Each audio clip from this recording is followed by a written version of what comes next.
Explain करूंगा। पहला ये कि ये चुनाव भारतीय जनता पार्टी, मोदी जी अपने लिए वोट नहीं, अमित शाह जी को प्रधानमंत्री बनाने के लिए वोट मांग रहे हैं। दूसरी बात, योगी आदित्यनाथ जी को अगर ये लोग जीत गए तो योगी आदित्यनाथ जी को 2 से 3 महीने के अंदर उत्तर प्रदेश के सीएम पद से हटा दिया जाएगा। नंबर 3, इन लोगों की पूरी तैयारी है, अगर ये लोग जीत गए तो संविधान को बदल के SC ST और OBC का रिजर्वेशन खत्म कर दिया जाएगा। और नंबर 4, जो आंकड़े अब देश भर से आ रहे हैं वो ये दिखा रहे हैं कि 4 जून को इंडिया गठबंधन की सरकार बनने जा रही है और NDA को और BJP को बहुत कम सीटें मिलने जा रही हैं। अब मैं अपने सबसे पहले पॉइंट पे आता हूँ। जब 2014 में प्रधानमंत्री बने थे नरेंद्र मोदी जी, तो उन्होंने खुद एक रूल बनाया था कि भारतीय जनता पार्टी के अंदर और उनकी सरकारों में 75 वर्ष से ऊपर कोई भी व्यक्ति होगा तो उसको संगठन में और सरकार में किसी भी पद पे नहीं रखा जाएगा, उसको रिटायर कर दिया जाएगा। और उसका सबसे पहले उस रूल के तहत आडवाणी जी को और मुरली मनोहर जोशी जी को रिटायर किया गया था। और उसके बाद तमाम यशवंत सिन्हा जी, सुमित्रा महाजन जी, कई लोगों को यहाँ टिकट नहीं मिली, कई लोग जो पद पे बैठे हुए थे उनको पद से इस्तीफा दिलवा के उनको हटाया गया, ऐसे कई सारे लोग हैं। तो अब अगले साल 17 सितंबर को प्रधानमंत्री मोदी जी 75 साल के होंगे और मोदी जी ने तय कर लिया है कि अमित शाह जी को वो अपना वारिस बनाएंगे और अमित शाह जी अगले साल 17 सितंबर को देश के प्रधानमंत्री बनाने का उन्होंने तय किया है मोदी जी ने। इसके ऊपर मोदी जी पिछले 1-2 साल से लगे भी हुए हैं, क्योंकि भारतीय जनता पार्टी के अंदर अमित शाह जी के सामने जो जो बाधाएं पैदा कर सकता था नेता, एक एक करके उन सब नेताओं को साइड कर दिया गया, उनका पत्ता साफ कर दिया गया। शिवराज सिंह चौहान को हटा दिया गया, वसुंधरा राजे को हटा दिया गया, डॉक्टर रमन सिंह को हटा दिया गया, देवेंद्र फडणवीस को खत्म कर दिया गया, खट्टर साहब को खत्म कर दिया गया, एक एक करके सबको खत्म कर दिया गया। एक ही शख्स बचे हैं जो अमित शाह जी के रास्ते का कांटा बन सकते हैं। हेलो, आवाज आ रही है? एक ही शख्स हैं जो कि उनके रास्ते का कांटा बन सकते हैं, वो है योगी आदित्यनाथ जी। अब योगी आदित्यनाथ जी को इन्होंने हटाने का पूरा मन बना लिया है और अगर इनकी सरकार बनी तो 2 महीने के अंदर योगी जी को भी उत्तर प्रदेश के सीएम से हटा दिया जाएगा। मैंने दिल्ली में 3-4 दिन पहले ये प्रेस कॉन्फ्रेंस की थी और ये दोनों मुद्दे उठाए थे। जैसे मैंने मुद्दे उठाए थे तो अमित शाह जी ने और उनके कई नेताओं ने अपनी भावना प्रकट की कि नहीं नहीं, मोदी जी को 75 साल में इस्तीफा नहीं देना चाहिए, मोदी जी को 75 साल पूरा कार्यकाल पूरा करेंगे। उन सब की भावनाओं की मैं कद्र करता हूं, क्योंकि अपने नेता के लिए जब भी ऐसी बात होती है तो सब लोग सामने आके बात करते हैं। लेकिन बड़ी बात यह है कि मोदी जी ने ऐसा नहीं कहा कि मैं 75 साल पे इस्तीफा नहीं दूंगा, मैं रिटायर नहीं होऊंगा। उनका अपना बनाया हुआ रूल है और मुझे पूरी उम्मीद है कि मोदी जी का अपना बनाया हुआ रूल है और मोदी जी अपने रूल को फॉलो करेंगे। नहीं तो लोग कहेंगे कि मोदी जी ने ये रूल आडवाणी जी को हटाने के लिए बनाया था, जब अपनी बारी आई तो नहीं। तो मोदी जी इस रूल का फॉलो करेंगे, ये पूरा यकीन है देश के लोगों को कि उन्होंने खुद रूल बनाया तो खुद फॉलो करेंगे। दूसरी बड़ी बात जो हुई कि जब मैंने कहा कि योगी आदित्यनाथ जी को 2 महीने में हटा दिया जाएगा, इस पे अभी तक भाजपा के किसी नेता की टिप्पणी नहीं आई है। 4 दिन हो गए, इसका मतलब ये तो कंफर्म करता है कि उन्होंने पूरी प्लानिंग कर ली है और उनके पक्ष में कोई बोलने के लिए तैयार नहीं है योगी आदित्यनाथ जी के। तो उनका हटना अब लगभग तय है कि योगी आदित्यनाथ जी को उत्तर प्रदेश के सीएम पद से हटाया जाएगा। दूसरी चीज, मैं उत्तर प्रदेश के सभी मतदाताओं को कहना चाहता हूं कि पिछले 4-5 महीने से इन्होंने शोर मचा रखा है, 400 पार 400 पार 400। क्यों? कहते हैं नहीं मोदी जी कुछ बड़ा काम करना चाहते हैं। तो लोगों ने खोद खोद के पूछा, भाई क्या बड़ा काम करना चाहते हैं, कुछ बताओ तो सही। तो उन्होंने नहीं बताया। लोगों ने फिर अंदर से पता किया कि बड़ा काम ये करना चाहते हैं कि देश से रिजर्वेशन खत्म करना चाहते हैं।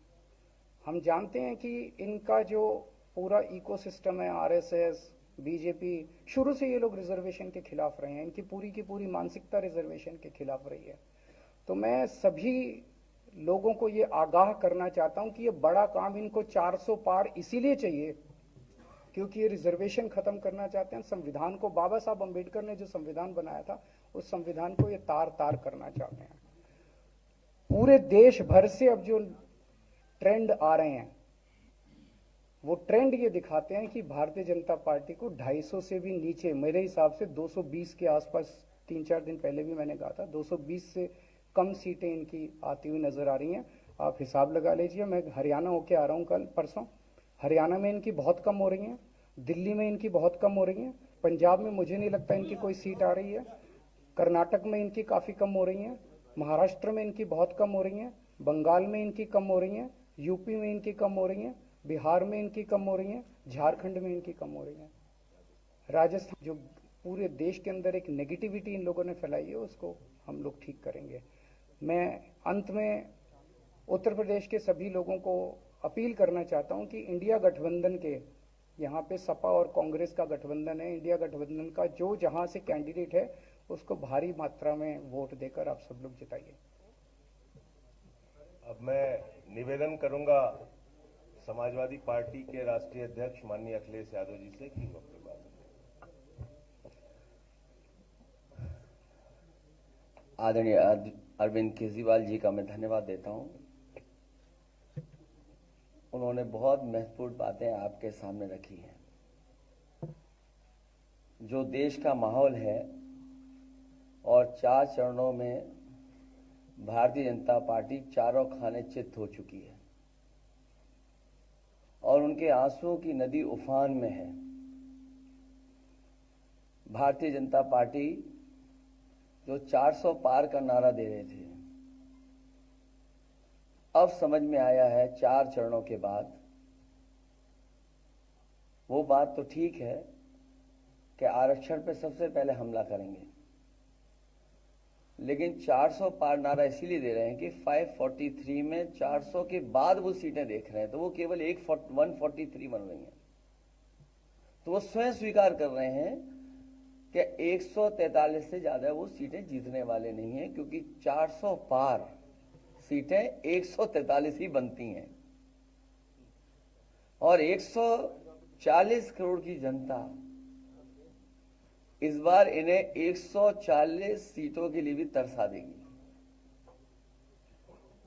ये यूपी, दिल्ली और पंजाब, ये 99 सीट के खेल में ही उलझ जाएंगे। यहां कुछ इन्हें हासिल होने वाला नहीं है। रोटी कपड़ा और मकान की तो लड़ाई हम लोग लड़ेंगे, लेकिन रोटी कपड़ा और मकान से पहले हमें संविधान बचाना है। संविधान बचेगा तो लोकतंत्र बचेगा और बाबा साहब भीमराव अम्बेडकर जी का दिया हुआ संविधान, ये हमें अधिकार, हमें न्याय दिलाता है। भारतीय जनता पार्टी की इस साजिश को आम लोग समझ गए हैं और इस बार सबसे बड़ी हार भारतीय जनता पार्टी की होने वाली है। अभी तक तो हम ये कहते थे कि ब्रह्मांड का सबसे बड़ा झूठ बोल रही है, अब लग ये रहा है हारने के बाद ये ब्रह्मांड का झूठ का विद्यालय खोलेंगे, यूनिवर्सिटी खोलेंगे और वाइस चांसलर और डीन पहले से ही रिटायर होकर के वहां अपने आप नियुक्त हो जाएंगे। इसलिए देश को बचाने के लिए आदरणीय अरविंद केजरीवाल जी आए हैं, हम लोगों का सहयोग और मदद करने के लिए आए हैं। मैं इनका धन्यवाद देता हूं और आप पार्टी, इंडिया गठबंधन, समाजवादी पार्टी, हम सब मिलकर के भारतीय जनता पार्टी को हटाने जा रहे हैं।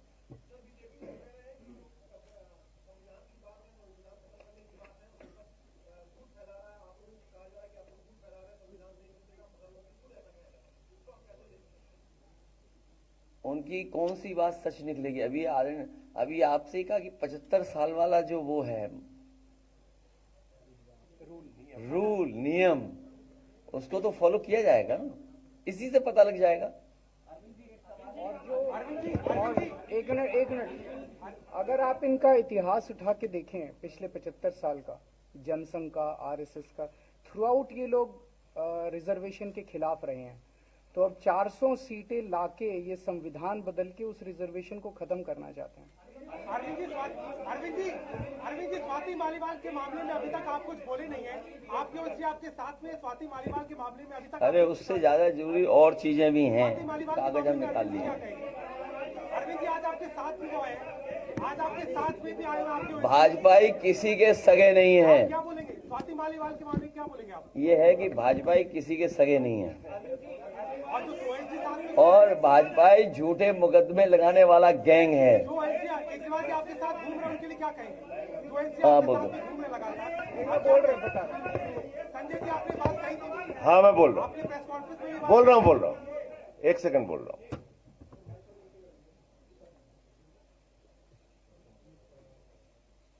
सब लोग, पूरा देश हतप्रभ है, दुखी है, आज तक पीड़ित है।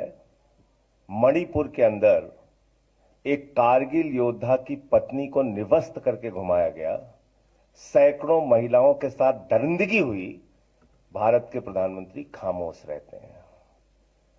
हजारों महिलाओं के साथ प्रज्वल रवन्ना ने बलात्कार किया, दरिंदगी की, मां की उम्र की महिलाओं के साथ। प्रधानमंत्री कहते हैं ये भारत को मजबूती देगा, इसी को वोट देना। ये भारत का भविष्य है प्रज्वल रवन्ना, उसको भगा दिया जाता है बीजेपी के द्वारा। पहलवान बेटियां जब जंतर मंतर पे लड़ रही थीं न्याय मांगने के लिए, तो यही स्वाति मालीवाल जो महिला आयोग की अध्यक्ष थीं, रात में उनके समर्थन में गई थी, पुलिस के लोगों ने घसीट के मारा था। हमने देखा यहीं उत्तर प्रदेश के अंदर कुलदीप सेंगर के मामले में, हाथरस के मामले में, देश के प्रधानमंत्री खामोश रहते हैं, एक शब्द नहीं बोलते। आम आदमी पार्टी हमारा परिवार है, पार्टी ने अपना रुख साफ कर दिया है, और मैं चाहता हूं जितने विषय मैंने आपके सामने रखे हैं, देश के प्रधानमंत्री और भारतीय जनता पार्टी को जवाब देना चाहिए। स्वाति मालीवाल के मामले में जवाब देना, जब वो पहलवान बेटियों के लिए जंतर मंतर पे न्याय मांगने गई थी स्वाति मालीवाल जी, उस समय घसीट के मरवाया पुलिस वालों से। तो इसलिए इस पे राजनीतिक खेल ना खेलें, मैं सिर्फ इतना कहना चाहता हूं। धन्यवाद।